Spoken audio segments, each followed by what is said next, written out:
Halo anak-anak, bagaimana kabarnya? Apakah ketika di rumah kalian masih juga menjalin hubungan dengan teman-teman, dengan guru-guru, atau orang lain? Anak-anak, pernahkah kalian mendengar istilah manusia itu makhluk sosial? Apa itu istilah manusia sebagai makhluk sosial?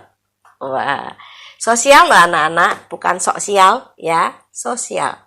Itu artinya bahwa setiap manusia selalu membutuhkan orang lain. Hidup kita ini selalu berhubungan dengan orang lain. Apakah dia itu kita kenali atau tidak, kita pasti terhubung dengan mereka semua. Apa iya? Nah, anak-anak, apakah kalian suka nasi goreng? Wah, suka ya, apalagi kalau itu nasi goreng buatan mama. Apa saja sih isi nasi goreng? Wah, macam-macam itu kreativitas mama ya. Apa bahan utamanya? Betul, nasi. Nasi. Anak-anak, kalian tahu dari mana nasi itu? Ya, dari beras. Kok mama punya beras? Mama beli beras di warung, di toko, atau di swalayan. Mama beli beras. Nah, kok toko, warung, atau swalayan itu bisa punya beras ya? Tentu mereka membelinya dari petani. Kok petani punya beras? Karena petani menanam padi. Dari mana petani itu bisa menanam padi? Karena petani sudah membeli benih padi. Dari mana membelinya? Dari penjual benih padi. Nah, anak-anak, jadi untuk bikin nasi goreng dengan bahan dasar nasi, kita ini sudah menjalin hubungan dengan banyak orang. 1. Penjual benih padi. 2. Petani yang menanam benih padi. 3. Penggilingan beras, ya. Karena padi itu kalau sudah dipanen akan masuk ke penggilingan dulu supaya dipisahkan padinya dari sekam, ya. Berasnya harus dipisahkan dari sekam. Lalu kemudian dijual ke toko, warung, atau swalayan. Menjadi beras bukan? Lalu dibeli oleh mama. Iya, dan kemudian mama menanaknya menjadi nasi. Nasi goreng apa lagi di situ? Wah, ada telur ceplok atau telur dadar yang diiris-iris. Aduh, nikmat sekali ya anak-anak ya. Dari mana telur ini ya? Mama juga beli di warung, di toko, atau di swalayan. Tetapi kok telur-telur itu bisa nyampe ke toko, warung, atau swalayan ya anak-anak ya? Ya, karena ada peternak ayam khusus petelur. Yaitu ayam-ayam yang khusus menghasilkan telur. Nah, ayam-ayam itu dipelihara oleh sang peternak, lalu kemudian ayam-ayam itu bertelur, telurnya dijual dan dibeli oleh mama. Itu baru nasi goreng isi telur loh. Ya, sementara nasi goreng itu bumbunya banyak sekali. Ada kecap, ada bawang putih, ada bawang merah, ada garam, ada cabai untuk yang suka. Nah, itu semua butuh petani tuh. Ya kan? Kecap itu dari kedelai.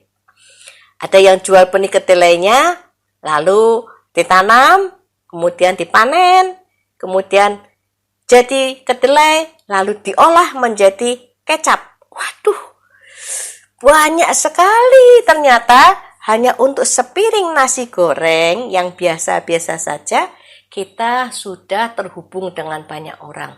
Belum lagi petani sawi, petani kubis yang bisa muncul di nasi goreng kita. Belum lagi petani garam, ya kan? Belum lagi petani cabai. Aduh, banyak sekali anak-anak. Jadi, kalau nanti kalian makan apapun lauknya, cobalah kalian lihat satu persatu lauknya. Lalu kemudian pikirkan, kira-kira berapa banyak orang yang sudah berhubungan dengan kita hanya untuk sepiring nasi dan lauk pauknya. Banyak sekali anak-anak. Ya, mereka diciptakan oleh Tuhan untuk menolong kita, dan kita diciptakan Tuhan juga untuk menolong mereka. Anak-anak, bacaan kita hari ini diambil dari Injil Markus pasal 2 ayat 3 dan 4. Ada orang-orang datang membawa kepadanya, yaitu Yesus, seorang lumpuh digotong oleh 4 orang. Tetapi mereka tidak dapat membawanya kepadanya karena orang banyak itu. Lalu mereka membuka atap yang di atasnya. Sesudah terbuka, mereka menurunkan tilam tempat orang lumpuh itu terbaring. Ini cerita tentang ada seorang lumpuh yang dibawa oleh 4 orang teman lainnya untuk berjumpa dengan Tuhan Yesus.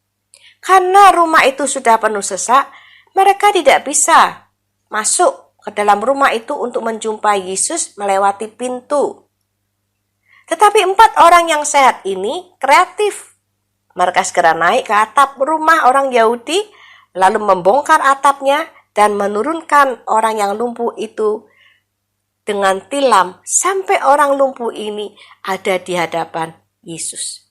Dan hasilnya orang lumpuh itu bisa sembuh. Anak-anak, apa yang bisa kita pelajari dari sini? Kita mau belajar, betul manusia itu adalah makhluk sosial.